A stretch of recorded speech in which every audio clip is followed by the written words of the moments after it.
It's your daily dose of Donna. Happy Friday, February 14th. Happy Valentine's Day to all you lovebirds, to all you love beans, to all you dosers. Those of you that don't know the love bean reference, may I refer you to episode 1 or 2 of last season's Real Housewives of Beverly Hills, where Mauricio shockingly and surprisingly calls Kyle Richards a love bean. For the first time, maybe in all of their relationship past, we had never heard it before. We were all shocked and surprised by it, and we could never get it out of our heads. So, to all of you love beans, may I say, happy Valentine's Day. My love for you knows no bounds. How are you guys celebrating the day? I will tell you how I am celebrating the day with you. I'm getting my hair done specifically for one of you, the person who left me a comment saying, I got a comment. I got the most outrageous comment yesterday on YouTube. I get the most outrageous comments. I mean, I'm sure everyone gets the most outrageous comments, but I think I got the most unhinged comment yesterday on YouTube. I wish I had it in front of me. It was like, Donna, I don't even think it used my name. It was like, you need to, enough with your hair. Enough. Stop putting your hair up in a ponytail, in a bun. Either cut it or put it down. Enough. And I said, wow, we're at that point. We're there. We're attacking my hair. Is this that offensive? I shouldn't turn around and show you my, what is this?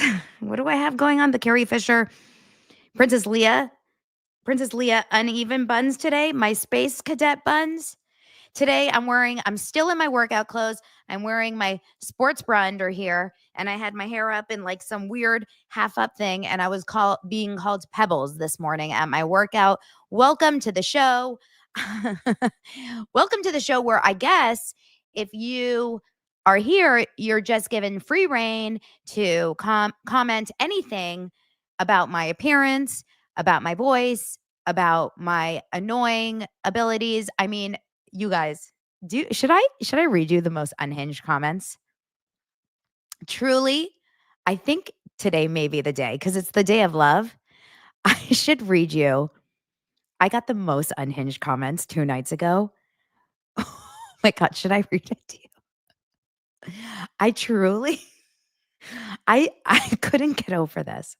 I got the most unhinged. Can I read it to you? Okay, I will. I think I'm going to put on my theme music and I'll read it to you because I have to find it. It was wild. A wild comment. Let's get into it. We have so much to talk about. Blake Lively and Ryan Reynolds, they found their defender. They found the person that will publicly defend them online, and it's the person that they pay for a living, their agent. Okay, Emanuel defended them publicly. So we'll get into that. We also will get into some other stories about how they're choosing not to mediate. We have crazy Hollywood stories today. Crazy.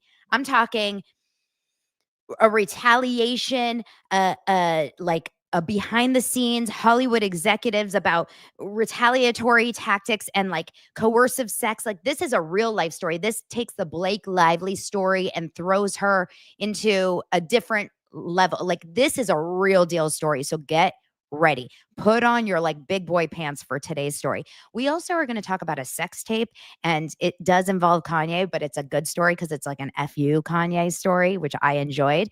And we're going to give you a Teddi Mellencamp update, and we'll talk about Southern Charm. Okay, so we're gonna have a lot of fun today. Thank you so much for the super sticker, Nina. And that is all on today's daily dose of unhinged Donna.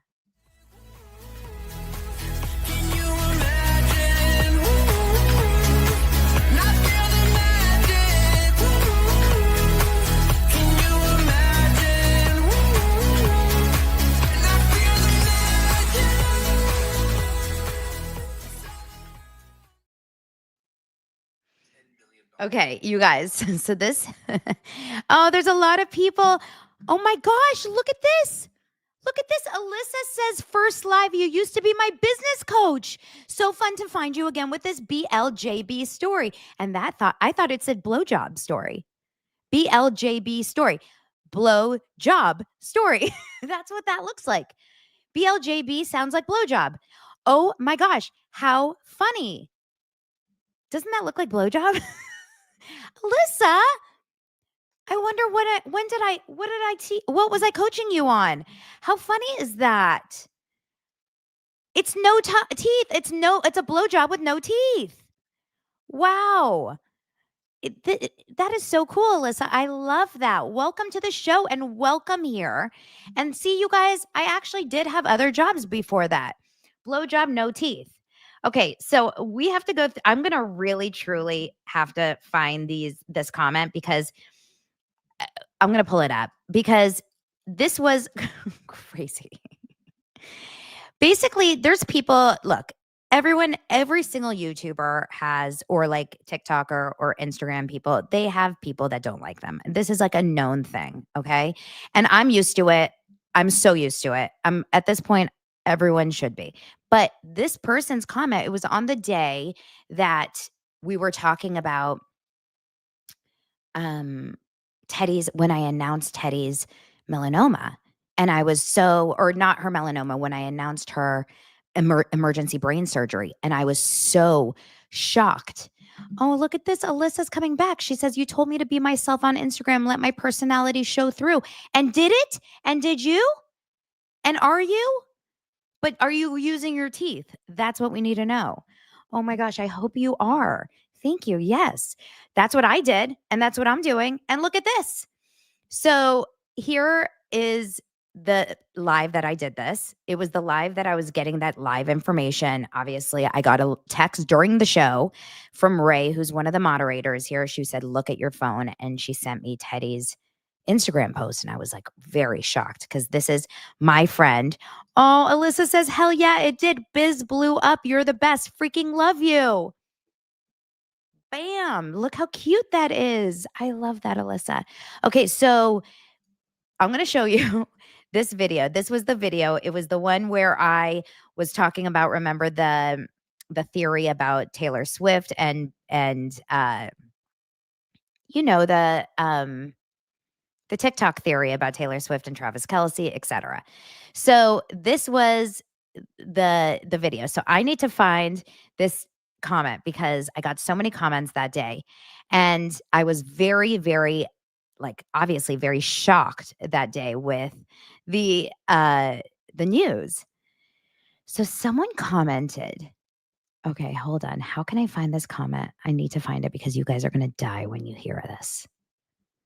Hold. And remember, I was so emotional and I was so affected by that news. Obviously, I'm very close with Teddi, and she's a friend of mine, a personal friend, and it was like live news. And I really, on days where I have the time, and that day I really did have the time, I tried to comment back to so many of your comments, which I think is like an important thing so I can connect back with you guys. I like to read your comments when you comment on the YouTubes, and I don't get to do it all the time. But when you guys do, and I have the time, I really do like to respond back. Okay. Oh gosh, look how many comments I got on that video. It was insane. So I got this comment from this one person who went off on me. And um she responded and she basically said how she didn't like she was upset at me because she thought that I was saying that my information was wrong. Hold on.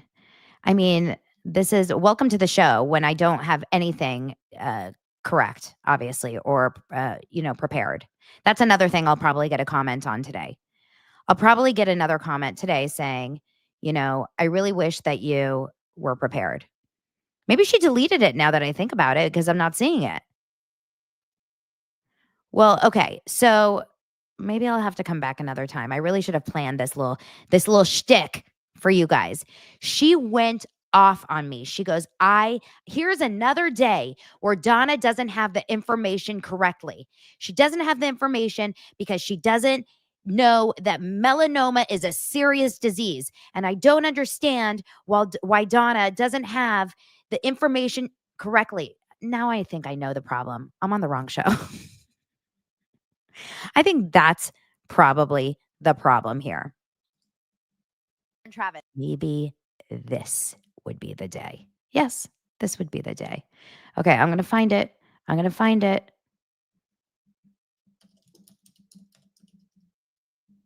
Hold on. Anyway, the point is that when you guys send me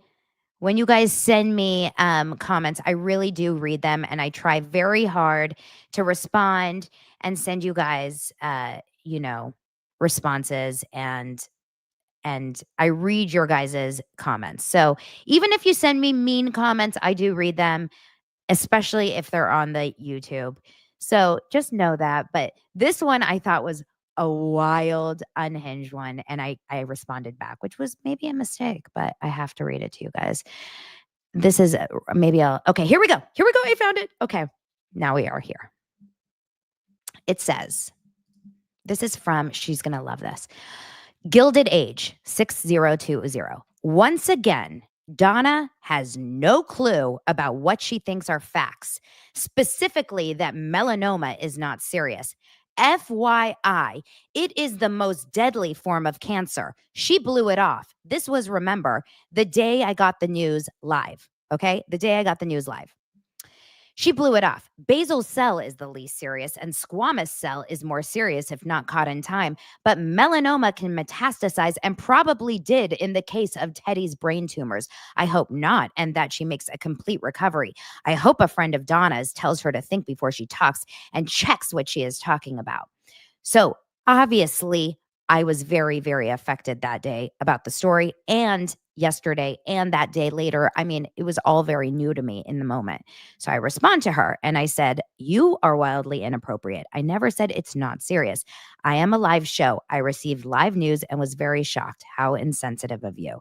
And then I looked back at her comment history. You guys, this person has left dozens of comments on my shows over the last few months, every single one of them fact checking me. Like, she watches my show, I'm assuming it's a woman, with Wikipedia. Okay. I didn't realize that this is Jeopardy and I have to do my show as Jeopardy. Like, you guys, did you know that when you watch my show, this is Encyclopedia Britannica? Okay. So just so you know, I didn't realize that. By the way, I will do a disclaimer. This is not an educational show. This is entertainment. Just so you know. Okay. I said, every comment you leave on my show is rude. You should consider not watching if you don't like it and I cause you such frustration. She says, I'm not the rude one. Saying 7 degrees from Kevin Bacon is rude and ignorant. Everyone knows it is 6 degrees of separation from Kevin Bacon. It was a play and then a movie. As you like to remind us every other show that you were a casting director, you should know this. It's like spelling an actor's name wrong. And to call Billy Lord's father Bruce Bozzy when her dad is Brian Lord, same as Billy's, is just plain stupid. You have good content and care about your show, but you said yourself that you get into trouble for speaking without thinking and act as though it's cute. It's not. It's childish and irresponsible. I still can't get over when you reported the Princess of Wales surgery in great detail. That was inappropriate and insensitive. I really would like you to continue with your success, and I know you have a style of performing, but just take a beat when you get excited and think before you speak. And it would have been nice if you had apologized about that remark about Kate, but to my knowledge, you never did. Yes, I did, honey. I did. Just like Teddi, Kate has young children as well, but that didn't seem to bother you one bit as you spit out that very private info, like the cat who swallowed the canary with a Cheshire cat-like grin on your face.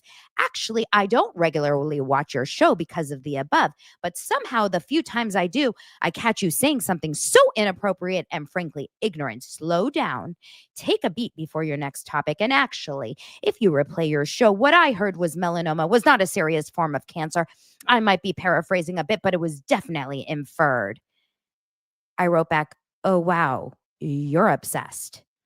And she said, How about being a classy adult and owning your mistakes instead of once again laughing, taking no accountability, actually not obsessed, but horrified by your self involved and indulgent behavior?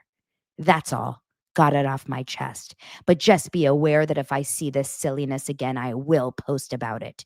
Good night. And then she responded again. You absolutely said melanoma you don't take seriously. I get you were in shock. That is the time to stop. Take a beat and think before you speak, and just maybe not talk about it at all until a later time. Ladies and gentlemen, welcome to having a YouTube show. Happy Valentine's Day.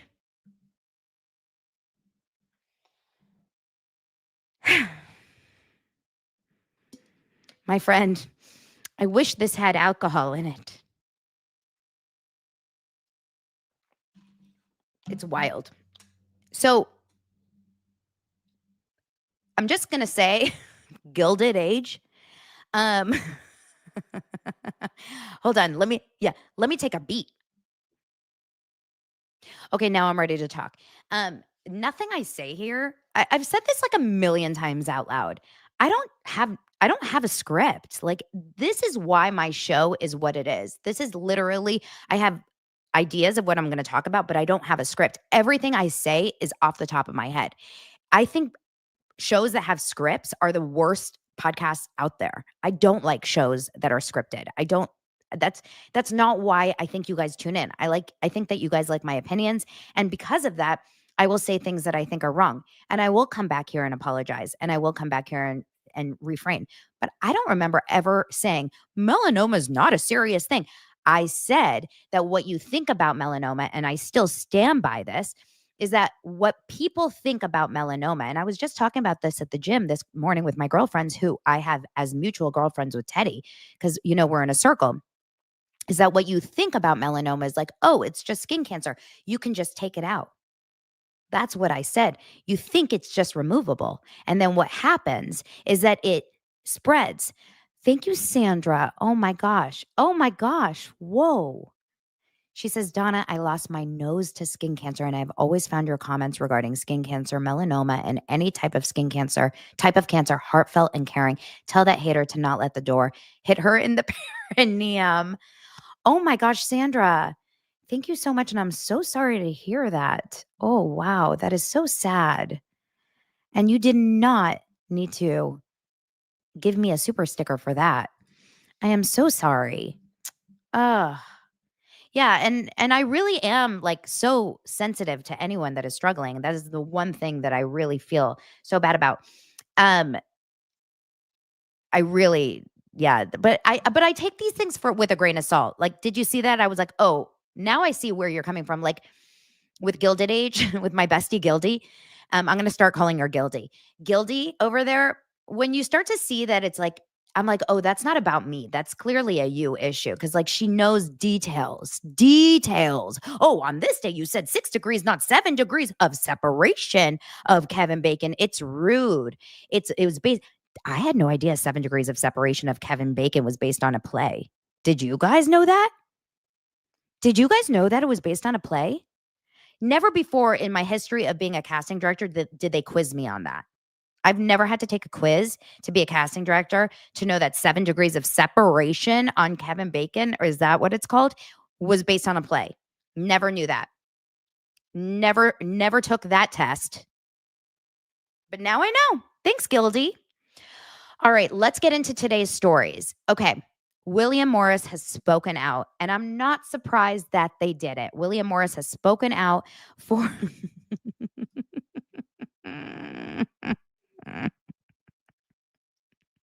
Sorry, Gilded Age needs a clit test done on her. Happy Valentine's Day, Gildy.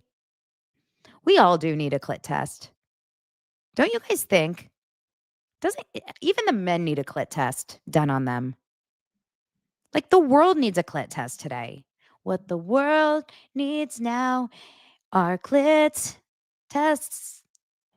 Okay, let's keep going. So, I will say that William Morris. So I'm not surprised by this news at all. And we'll get into Teddy also, by the way, in just in just a bit. Look at my friend Zachy. Zach is here. Where does he get his clit tested? Oh, babe, you've got a clit. Okay. We all know that. So we have a update. So William Morris, the head of William Morris is Ari Emanuel. Ari Emanuel, and there's a lot of chairmen of William Morris. There's a lot of big top dogs of these agencies. That's how it works, like a lot of partners. So William Morris is William Morris Endeavor. Sorry, it used to be a William Morris agency and then Endeavor. Those are two separate agencies and they merged together. So it's WME. Ari Emanuel is the character that Ari Gold from Entourage was based on. By the way, Entourage, best show ever. Lloyd, best show. That's a great bingeable show if you ever want to go back and watch like a binge-worthy show. So Ari Emanuel is on the Freakonomics podcast, which is not out yet, but he has now openly spoken for the first time live about Blake and Ryan. I will tell you what he said publicly, and then I will tell you guys what my sources who I know that are at William Morris and that who have family and friends at William Morris, what they have told me. Okay. Now, William Morris is the agency that represents Ryan and Blake. They have a duty. I said duty. They have a duty to say positive things about Blake and Ryan. If they don't, they will be fired. If they don't, they are not doing their job. Agents, managers, publicists, assistants, your job is to represent lawyers, all of these people represent your clients. William Morris cannot and will not ever say one bad thing publicly about Ryan and Blake because they chose Ryan and Blake. I pick you. I choose you. Right? Name the show. I pick you. I choose you. They had to say Ryan and Blake are amazing. What I don't love about this is how deep he kept going with this statement. So according to People magazine, he's on the Freakonomics podcast, which is not out yet, but I'm dying to see it. I guess it's a live show, so I'm sure it will be on YouTube. And it says that he says they are good people, which I'm sure they are. I'm sure they have good times and good things. And by the way, he's their agent and he's like a power player. So I'm sure he's great to them, right? Says agency head who fired Justin Baldoni. This is Ari Emanuel. And he says, I'm a ride or die. I would like you to know Grey's Anatomy, ding, ding, ding. Elora Donna, you got it right. Ding, ding, ding. Let me ask you a question. Who are you a ride or die for? And is that a healthy thing to be a ride or die for anyone in life? I think that's a really unhealthy thing to be a ride or die for anyone. You shouldn't be a ride or die for anyone because there's a very strong possibility that Ryan and Blake are going to come out as the losers or the liars here. It's not like a done deal. Just because you represent them to say out loud, I am ride or die. What happens if they come out as the liars? Does that mean that you are going to still stand by them? Are you going to still stand by them if we find out that it's possible that they have lied or done something really awful here? Yeah, my kids. I think I'm a ride or die just for my kids. It is Valentine's Day, so I guess I should say my husband. I think my kids. My mom said at my wedding, at my sister's wedding, she didn't say it at mine now. What the hell? She didn't say it at mine. But she said it at my sister's wedding. She said, if you kill someone, I will bury their body. She said that at my sister's wedding during her speech. She didn't say it at mine. I knew I wasn't the favorite child. The hell? I'm going to call her. I'm going to call her out on that. At 43 years old, I'm going to call my mom out on that. I knew it. I'm the second child. I was never the favorite. No wonder I have so many issues. Gilded age, you're right. So he said that um, he's known them for over a decade. They've made him so much money. He's so rich because of them. But it's not about the money. Of course not. They are really incredible people. Incredible. They've never, this is the wildest part of the statement. You should have just said, they're really incredible people. They're great people. And I'm ride or die. Leave it there. But no, he had to dig. He had to keep digging, keep digging. They've never had bad mojo. Never. What we're seeing out on the streets, on the YouTube, TikTok times, what we're seeing out there on the streets, it's not real. It's not real. This is not real. This is AI.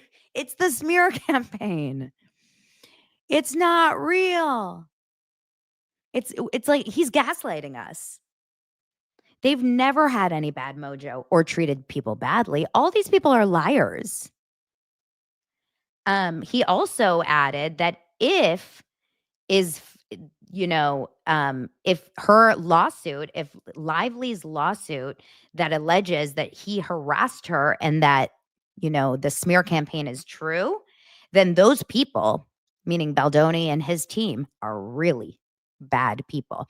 No one asked, as far as I know, well, what if she claimed that he sexually harassed her and he didn't?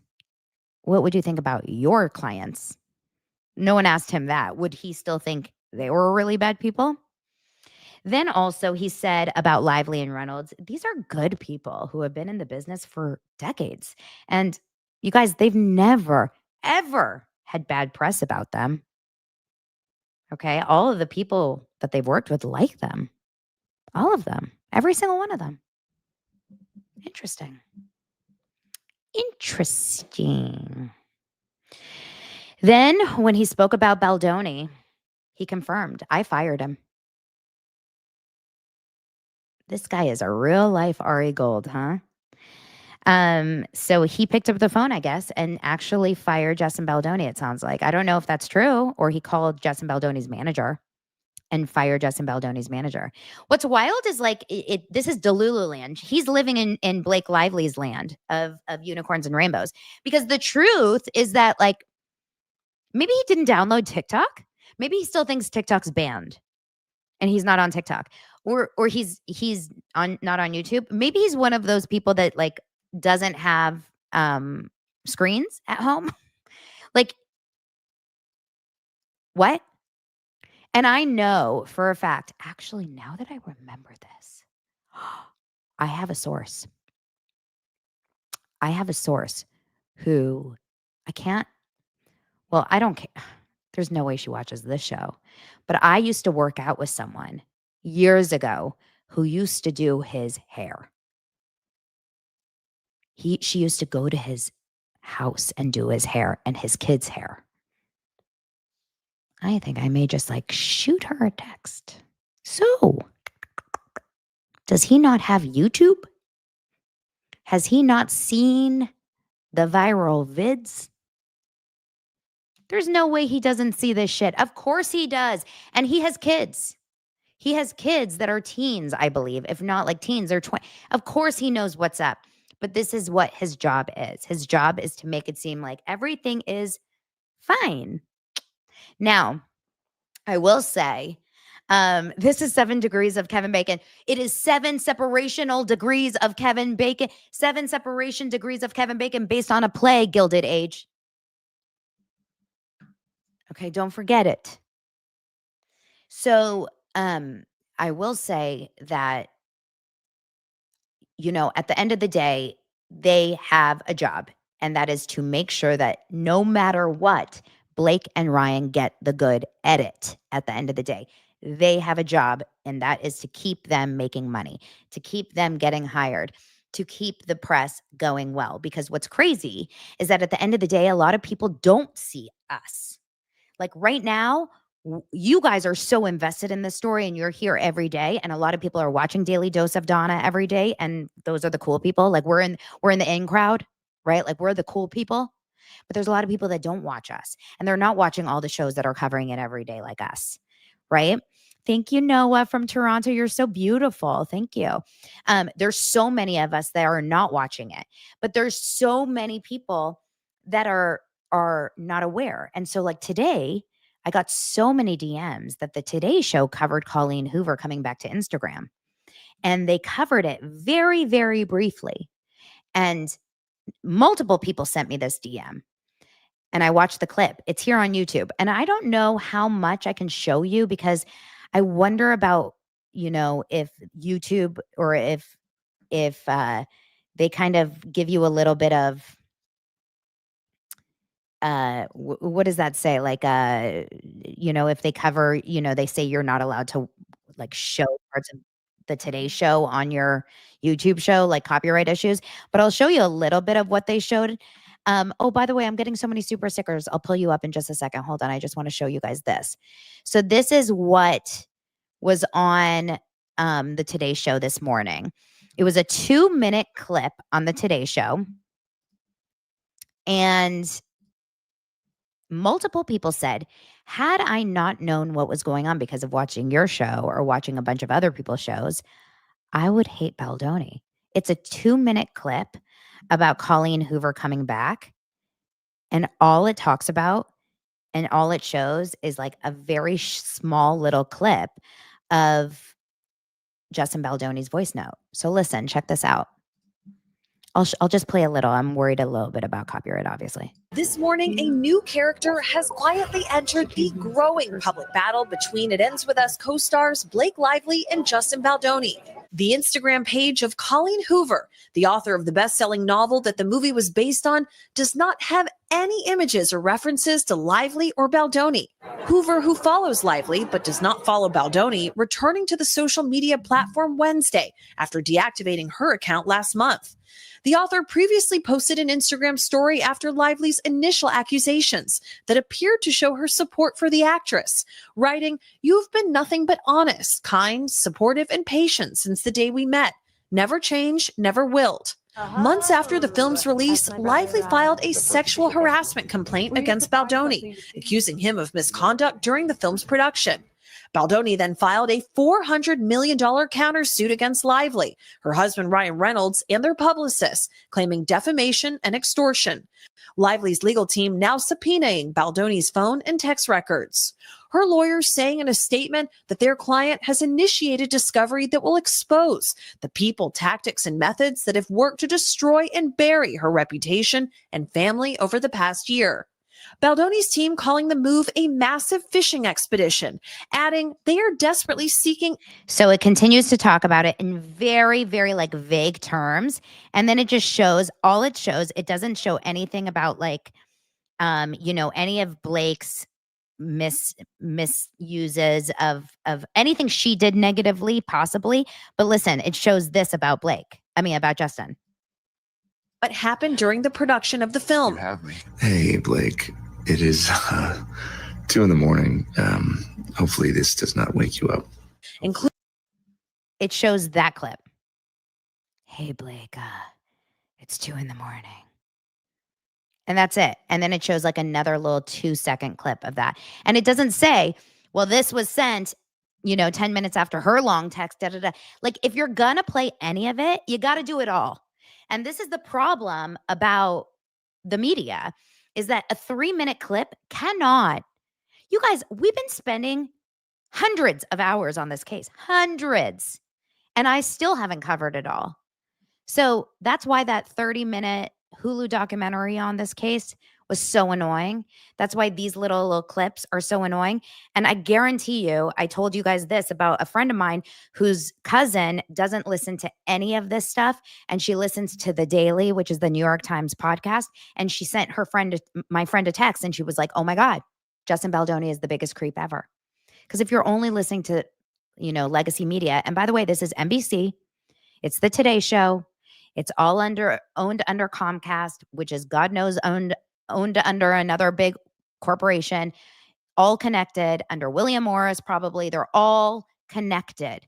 Why do you think none of the big networks and stuff are very Baldoni centered? it's all business. It's all money. So that's why the independent people like us, and I'm going to say her name, Candace Owens, and myself, and Dave Neal, and Popcorn Planet, and Zach Peter, and all of us, like, this is why we are all covering it so heavily and tend to be more fair, I would say, in terms of our coverage, because we're not being paid by the big guns. We're just covering it for our own, and we're looking at it in a fair way. And you guys know I will cover it fairly, because if something pro Blake comes out, I say it, right? Now, speaking of, and then I'll move on to another story, Blake Lively and Ryan Reynolds have agreed on something. They've both agreed to reject mediation. They do not want mediation. They want to bypass mediation, and they want to go completely on to, moving forward on this discovery. They do not want to settle. They both want to win this case, which is wild. It is a wild ride, and we're here for it. We are here for it 100%. So this will be crazy. Now, What Fun says, what did your source from William Morris say? So I have to be careful here, because I don't want you guys to do some crazy digging and say, like, who's she friends with? But just know I grew up here in Los Angeles. I know a lot of people that are in this world and in the industry. And I have friends that have friends that have friends that have friends. But what you guys know from my show of the rumors about Blake and Ryan are true. Okay? This is not shocking whatsoever. The fact that Emanuel is the first person that you're hearing speak kindly of Blake and Ryan is not a surprise. Everyone has corroborated the same stories up until this morning. Every single person has said the same: challenging, controlling, difficult, elitist, wanting things their way. It's a known playbook. It's a known playbook. And in Justin's amended complaint, when he talks about the conversation that Jen Abel, and Jamie Heath had with the William Morris agent, it specifically says that the agent said this is their modus operandi. Gilded Age, don't come after me. Modus operandi, which is their MO, is to kind of come in and take over control. And he wrote that letter. I mean, we saw the letter of apology that he wrote. He has that vibe. I'm coming in here and I'm going to tell you what to do. The problem is no one's ever had the cojones to come after him the way Baldoni and Wayfarer have. So that's what we're doing, right? Okay, let's move on to other stories. Yeah? Okay.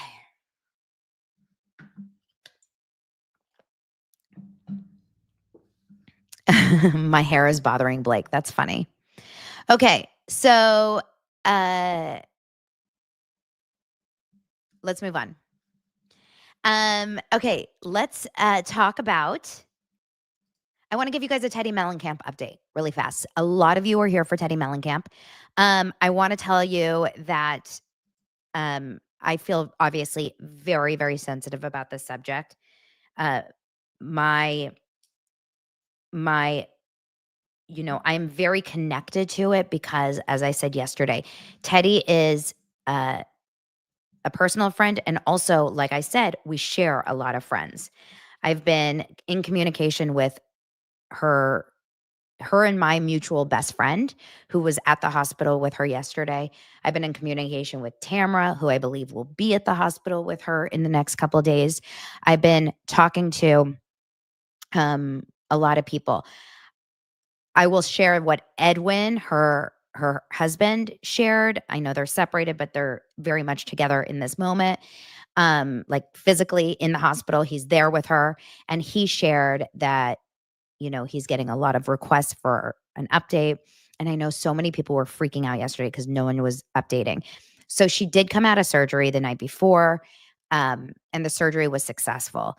And I couldn't say that, and I didn't want to say that because, like I tried to very much say, even though I knew, it's not our story to tell. There is this one account, and I can't even go into this account because I have my own issues with this person, that is spreading information in like Facebook groups, it is so wrong because it's not their story to tell. And Teddy's circle, including Tamra and her good friends, are so livid at this other creator for sharing information. They don't even know how she got this information. So as her friend, as Teddy's friend, even though I know stuff, I would never share it. This is like very personal health issues. Like, what? This is not like a scoop, you know? So I would never, ever share anything like that. But I will tell you what Edwin said, which was she was in serious pain yesterday. Apparently, after you get brain surgery, and obviously I've never, ever experienced that, and no one in my life has ever experienced brain surgery. It's one of the most painful first day recoveries ever. I've never heard that before, but that's what I heard yesterday. And it's incredibly painful the first day. So she was dealing with excruciating pain. And Teddi Mellencamp is a really strong person, and she's a really strong, like, she can handle a lot. Obviously, she's gone through a lot of stuff already physically. So she was in excruciating pain, but then they were able to manage the pain throughout the day. And I think she was better throughout the day. So, so that's that. And hopefully more information will come out in the next day or so. But the surgery went well, and she came out of surgery well. So that is all we can say now. And obviously, I'll let you guys know if anything else comes out. How about that? Just trust, don't trust random bloggers. That's all I can say about that. I'm so livid about that. It really upset me last night. Okay, let's move on to another story. Okay, you guys, this is wild. Are you guys ready to hear one of the craziest freaking? It's kind of like actually like it made me feel like story. Get your notepad out, okay? Get your notepad out. This is the headline of the story. NBC executives accused of coercive sex and retaliatory tactics. I was like, wait, what? What? Okay, let me give you the story, and then we can try to break it down. So anytime there's like a behind the scenes Hollywood scandal, I'm like, oh, tell me. I want to know everything. But this is a kind of wild story. And I don't know. I want to believe that it's true because it feels kind of true. And it's kind of, it made me feel a little yucky inside. So you ready? You ready for it? Okay. An actor by the name of, let me get his name, an actor by the name of Tyler Adkins. So get your notes out. His name is Tyler Adkins. He's 27 years old. This actor who has appeared on shows like American Horror Stories, and maybe a few other things. He's a good-looking guy. I can pull up his picture in just a moment. He claims that he was in a romantic relationship with this NBC executive, a man named, let me get his name, Chris Herzberger. This guy's name is Chris Herzberger, and he's the senior vice president of Universal Theatrical Group. Senior vice president of Universal Theatrical Group. And he has been in a romantic relationship with Herzberger, Chris, that started in 2021. It began with a meeting at an intimate LA restaurant, after which the older man, the executive, allegedly demanded sex. Okay. Adkins, the younger actor, and this is like a tale as old as time, right? Where you have like an executive. Of course, this is two men, but you've heard the Harvey Weinstein stories and stuff all the time, right? Like the older man coercing the younger woman. So this is like a similar, but now it's two men. The older man allegedly, according to the younger dude, allegedly demands sex from the younger man. The younger man Tyler Adkins allegedly obliges after being told it would be good for his career. Okay. A refusal, he said, would damage it, according to this older guy, Herzberger. The relationship then lasts 3 years. So I don't know what kind of relationship this is. Is it a loving relationship? Is it like a mutual, like date? Are they dating, or is it just for sex? I don't know. But 3-year relationship until last summer. During that span, whenever the younger actor Tyler Adkins tries to end things, he's claiming that Chris Herzberger, the older dude, threatens to blacklist him from the industry, threatening retaliation. Things rapidly change. Oh gosh, this is where it gets kind of wild, you guys. Okay. Things rapidly change during a road trip in June. It's alleged. Adkins, under the impression that Herzberger was cheating. So I think they're in like a loving relationship. It sounds to me like they are in a good boyfriend relationship because they're in a road trip together, and young Tyler Adkins is dating older Chris Herzberger, and he thinks maybe he's cheating. So he thinks he's cheating. He takes his phone, Chris Herzberger. He opens his Grindr app. He sees he has the Grindr app on his phone. And he sees that there's messages on the Grindr app which direct conversations to a Telegram app. I think Telegram is like WhatsApp. Isn't it like just like a messaging app?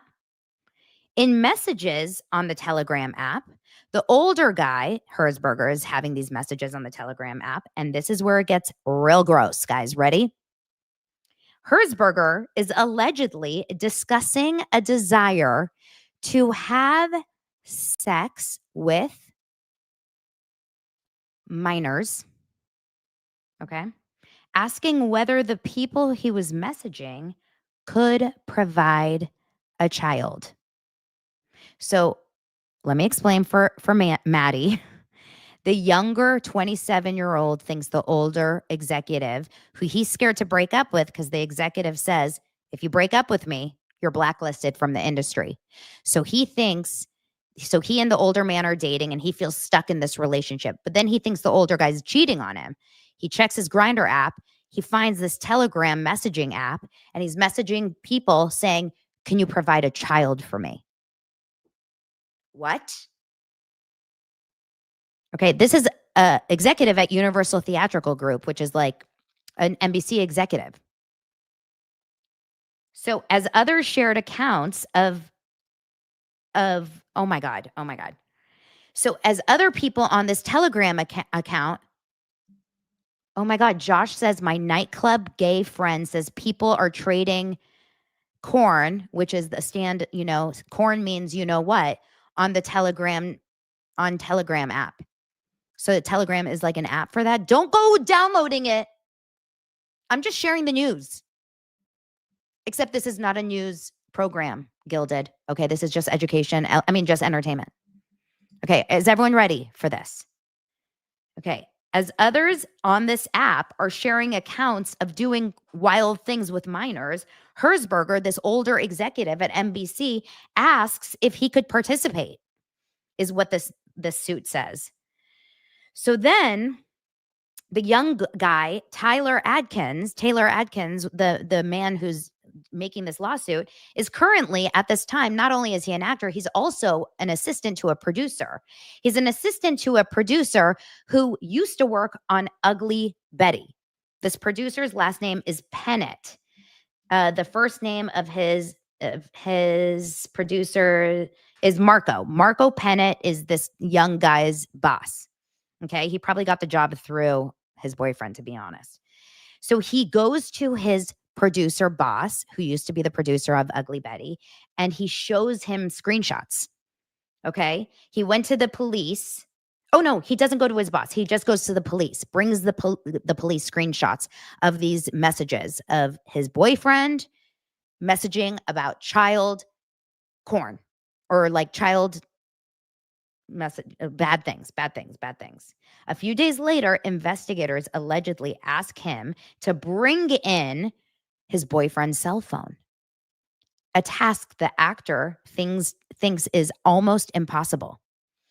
Pivoting, it says, he claims he decided to report what he found to NBC Universal's Human Resources Department so that they could take the phone themselves.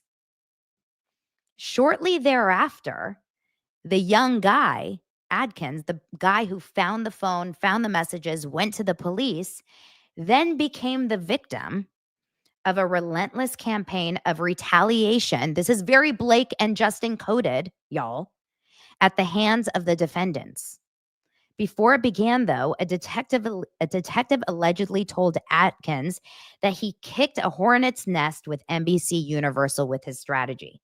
So basically what happened was Atkins went to the police, went to NBC Universal, like HR, and then all bets were off. Like now he was the recipient of this retaliation. It says on June 19th, the unnamed member of the LA Police Department told Adkins that the company called the department to demand they solve whatever investigation was underway with Mr. Herzberger immediately. The same day, LAPD obtained a warrant to search Herzberger's home, seizing his phone, laptop, and iPad, meaning the older guy. Within days, Adkins, the younger guy, receives a call from Herzberger's underling, Cunningham, meaning Cunningham is the woman that works, is a woman who works right under the older guy, telling him that he was fired. So the young guy now is fired for even just putting it out there, which I kind of understand, but also not fair that you get fired for whistleblowing. Then it says, okay, so now he's fired for that. Are you guys following? Is everyone following for this? Then it says, after he's fired, and I'll show you pictures and it's going to kind of creep you out. The suit claims that during the call, the woman that fired him acknowledged Adkins, the younger guy's unfortunate situation, calling it unfair with the actor being collateral damage. When he noted that it was against the law to terminate someone for reporting illegal conduct, he was told that the decision was actually a budgeting issue, not for any other reason. It was just budgeting. But the young guy, Adkins, at this point claims he pointed out how a budget allocation already existed for his employment. And like this, it wasn't actually a budget issue, but the woman who fired him allegedly went on to caution the plaintiff to be very careful or risk making powerful enemies in Hollywood before hanging up. So yes, the assistant loses his job as an assistant because he whistle blew about his ex-boyfriend, this NBC exec, going on Telegram, trying to solicit having sex with minors. And now the attorney who is handling the young guy's case is saying that he was fired for making this report, and the goal is to pursue the matter and obtain justice.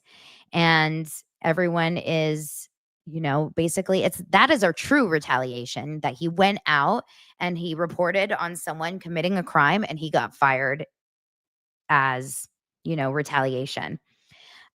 So he's claiming both NBC Universal and his boss, this Marco Panett, who used to do Ugly Betty, made no effort to properly compensate him for all the hours worked.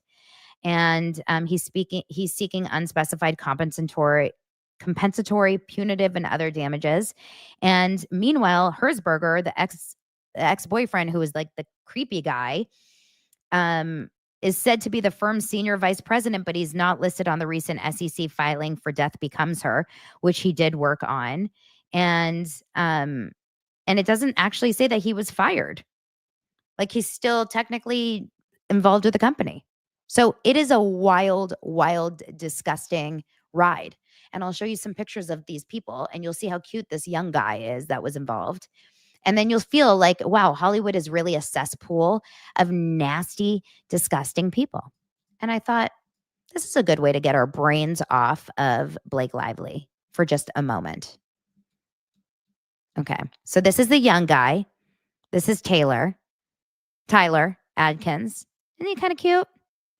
I think he's kind of cute. This is his This is Chris Herzberger. This is his boyfriend that was soliciting. This is Tyler, who's been an actor. This is his boyfriend that was soliciting. And this is Marco Panett, the boss that had him fired after he whistle blew. And then this is the woman who fired him for calling this guy out. And this is him that just did the right thing, that basically just said, I don't want this man to solicit sex with minors. So I hope he wins. Don't you? Don't you? Okay, now for a true karma story involving disgusting Kanye West, and then we'll move into a little Southern charm. Kanye, who I don't like talking about because he's a nasty MFer, had a fun little karma moment over the last couple days because apparently he and his Bianca are going to get divorced or not. Who knows? Who cares? But I like this story. There is a man named Kevin Blatt. This man named Kevin Blatt apparently is a very, very big man in the sex tapes. Oh, this is like a gross show. We were talking about the grossest of gross. This guy, Kevin Blatt is the guy that was in charge of like promoting and negotiating all of like the deals behind Paris in Love and the One Night in Paris or whatever. Not Paris in Love. One Night in Paris. The Rick Solomon Paris tape from 2001. You guys know that tape, right? So Paris, all of those kind of like sex tapes, that is this guy Kevin Blatt's job. In fact, he calls himself, what does he call himself? Kevin Blatt calls himself the scandal specialist, okay? So he calls himself the scandal specialist, and he's been around for a long time. He obviously does not like Kanye West. Who does? Oh, I know one person that does. I talked about her earlier on this show. But he is very disgusted with Kanye West, as most people in the world are. I don't think anyone really can stand by him anymore, but I'm sure he does have some fans that are disgusting. And he has been hit today or yesterday with claims that he paid $250,000 in 2012, the year that he met Kim Kardashian, to take a sex tape that he made allegedly with I don't want to say the H word. This is Daily Dose of Donna Amsterdam edition. This is Daily Dose of Donna After Dark. This is the R-rated edition of Daily Dose of Donna today. Like, wow. Thank you, Michael. It really is. Michael Golden Showers. Am I right or am I right? Am I right? Am I right? Okay, how do we say this? Am I allowed to say like hook? Hook? Am I allowed to say that? Lady of the night. I mean, we don't even know if it was a lady though. Okay. So you guys, I swear there's nothing in this cup except water. I promise you. But like, imagine what it's like to hang out with me after a cocktail. Come to DoserCon. You'll see. Okay. So he has been hit by claims he paid $250,000 to take a sex tape he allegedly made with, I could say a prostitute, right? A prostitute. While high on drugs in 2012 off the market. It says that he was slammed by former Hollywood fixer Kevin Blatt in an Instagram post on Thursday, with Blatt sharing a purported grab from the alleged tape. Now, the picture is of Kanye back in 2012. You can tell it's older because he's a lot skinnier and a lot younger. That's 13 years old, right? Yeah, it's almost 13 years old probably. And he's a lot younger and a lot skinnier, and he's sitting on a hotel bed, and you can see the screen grab. I mean, I could show it to you, but we don't need to see it. But you can just see his chest, right? And he's sitting there on his bed, and the picture, it's like a screenshot. And this is what it says on it. And I love every second of it. He says on it, hey at Ye. That's Y-E. Remember that sex tape I helped take off the market for you in 2012 with that? Am I allowed to say hooker? I guess I am. I said it. Hooker. Remember that sex tape I helped take off the market for you in 2012 with that hooker in Vegas? Yeah, this Jew didn't forget about what a horrible performance and small eggplant you had, high on MDMA. Hey, why don't you go F your favorite person in the world, yourself? Thumbs up.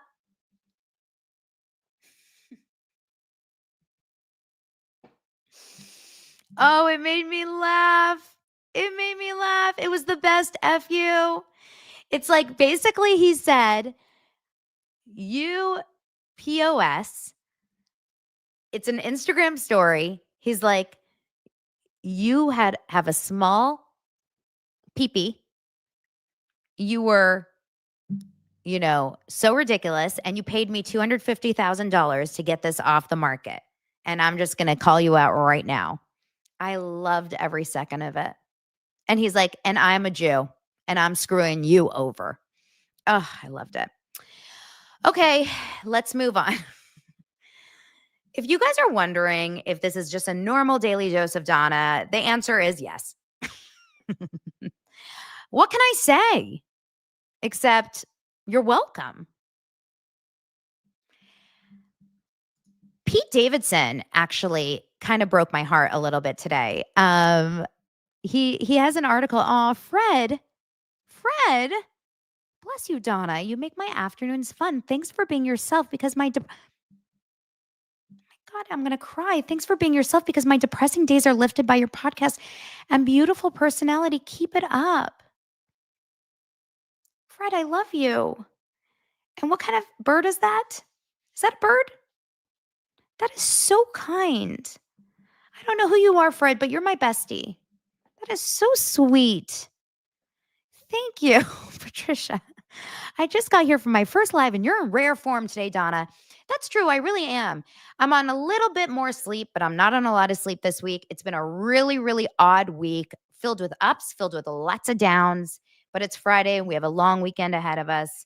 And I'm really grateful today for the ones around me, my loves, my health.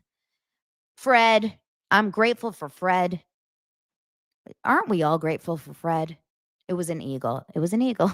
Sue says, this was a family show when I found it. Me too. I mean, I think Gilded Age took me to a new level. It was Gilded Age. Let's blame Gilded Age. Now, Pete Davidson made me sad because Pete Davidson recently wept, he says, while watching his SNL audition. He said it made him so sad. So I guess on Peacock, are you guys SNL fans? SNL has this Peacock like docuseries coming out because the SNL 50-year anniversary is coming out this weekend, or it's coming out soon. I don't know if it's this weekend or when. And I'm not like a big SNL person. I'll watch it every once in a while, but I'm not like a religious SNL. I love old school SNL so much. But this article just kind of made me sad because obviously Pete Davidson has gone through so much. But he's saying that when he recently wept when he was watching his SNL audition, he said it made him so sad because he's back now. He's 20 pounds heavier, meaning he's got like muscle and like more weight on his body. He's off drugs and he's single. And he said he's, he was watching. Oh, it airs this Sunday. It airs live on NBC and Peacock, the SNL 50 at 8 p.m. this Sunday. He admits that when he recently watched his audition for the show filmed in 2014, when he was just 20 years old, wearing a Spider-Man t-shirt from Target, he cried. He said that the innocence in my eyes made me so, so sad. Showbiz is so tough, and I didn't know how tough it was. I picked the wrong business to have a mental illness and go into. I am one of the most insecure and sad people ever. And I picked the most insecure, sad business to go into, the 31-year-old Staten Island native said, partly joking, partly being his disarmingly candid self. Obviously, he's gone through a lot of addiction issues and a lot of mental health issues. He's now sober. He's been diagnosed with borderline personality disorder and PTSD. You guys remember the story that I believe it was his father that died in 9/11 during the World Trade Center. I believe his father was a firefighter, correct? I could be wrong, but I think his father was a firefighter who died in 9/11. And he said everyone was 10 plus years older than me. This makes me so sad. He said everyone was 10 plus years older than me, and I had a hard time fitting in. No one was mean, but there was an age difference. They were getting married, having kids. And I was like, do you guys want to hang out and play video games? So I hung out with Lorne. He hung out with Lorne Michaels. He didn't have anyone else to hang out with. Doesn't that break your heart? It kind of broke my heart. He said show creator and producer Lorne Michaels took a chance on him. Lauren told me, I'm not really sure what to do with you, but I know you should be here. And it was life-changing. I owe him, I could cry. This is the stuff that makes me cry. I owe him my entire career and I love the guy. He's one of my closest friends. Even when Davidson had doubts himself, Michaels reassured me that I belonged. He's my Tony Soprano and I am his Christopher Moltisanti. One day he might kill me and it would be worth it. But he also admitted that while on the show, a lot of the noise around his personal life got too loud. Obviously, he had a crazy love life. Do you guys remember he was dating Ariana Grande and dating Kim Kardashian? Eventually, he's dating so many different people, and he went through so many people. I mean, he really had a crazy, crazy love life. But I'm pretty impressed with him. I'm going to be very excited to see that special now. But that's I like seeing the auditions though. It's a really cool situation. Patricia said he made a movie about his story. I don't remember the movie about his story. Yeah, the fact that his dad died during 9/11 as a firefighter and he ended up auditioning as a 20-year-old for Saturday Night Live and then got the part. So, how old was he when his dad died then? Let's see. How old is he now? Does it say how old is he now? And how old was he when his dad died? That's what I'm curious. Okay. Filmed in 2014 when he was 20, and it's 2025, which is 11 years ago, so he's 31. And 2001 was 24 years ago, so it's 31 minus 24. Did I say that right? Yeah, he was young. He was 6. He was a 6-year-old when his dad died as a firefighter during 9/11. Holy. That is a crazy traumatizing childhood. I can't even imagine it. You know, Patricia, I thought I was a sick person, but I believe Patricia is actually the sick. This was a family show until Patricia had to come in with her wildly inappropriate comments saying we've all seen his eggplant through his gray sweats in many photos. You know what? We all thought it, but we didn't say it out loud. Wow, Patricia. Wow. Wow. Happy Valentine's Day to you too.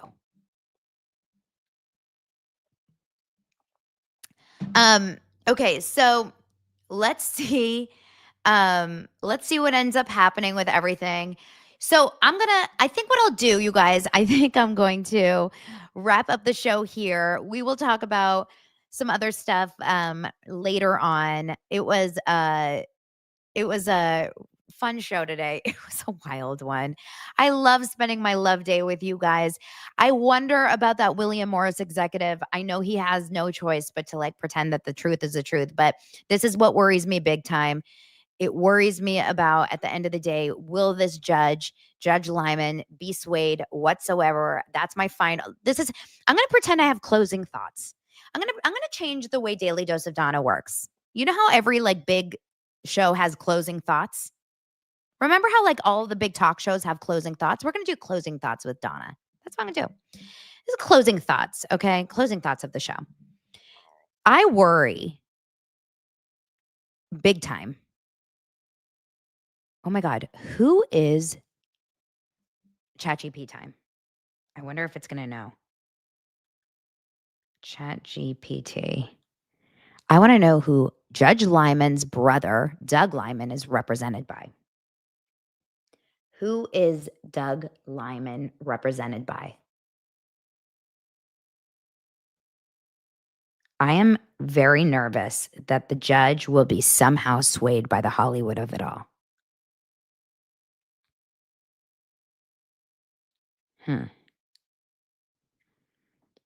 Okay. I don't believe this. It's like some random company. We're going to have to find out. The point is that I believe at the end of the day, we can only hope that justice prevails. We will find out on Tuesday. I will be here most likely on Monday because I'm not going out of town this weekend. I hope that on Tuesday we will get the amended complaint with actual evidence. She's now going after discovery. There's no way she's going to get access to all of these text messages and have time to go through everything by Tuesday. But by Tuesday, we will get something else. We should know if there's more of a case by then. But at this point, all we have to do is just wait. And we'll see now if there's going to be any more information. At this point, I think that I worry that like we're getting a lot of media coverage about like the good side of Blake and Ryan, which is feeling like it's just trying to drown out the truth, because the truth is what the real people are saying, but it all ebbs and flows. It ebbs and flows. So we'll see what happens. We're going to get some information. Mystic Panda is saying no Southern Charm because of timing and the show's already going long. I'm going to hold off on Southern Charm, but I may do a weekend episode or a Monday episode where I can talk about it. So don't you worry. I will come back with more. I just don't want to push it too much in one day. We'll get into it all. And Southern Charm wasn't really, it's just not that much. There's just not that much on that show. But I'll talk about it. Don't worry. I'll get to it at some point. Closing thoughts by Donna. I love you guys. Thank you so much for being here. Thank you for subscribing and supporting the show. And I'll keep you guys updated on Instagram stories, TikTok, Instagram, all of that. Make sure you're following at This Is Donna Bowling. Make sure to give 5-star ratings and reviews. I love you. I'll do another members only probably next week or the week after. And of course, Patreon every single Sunday. Go to patreon.com/Donna Bowling. I think all the notes are below of all the links. Join the Facebook group, everything. I love you. I'll talk to you guys soon. Bye.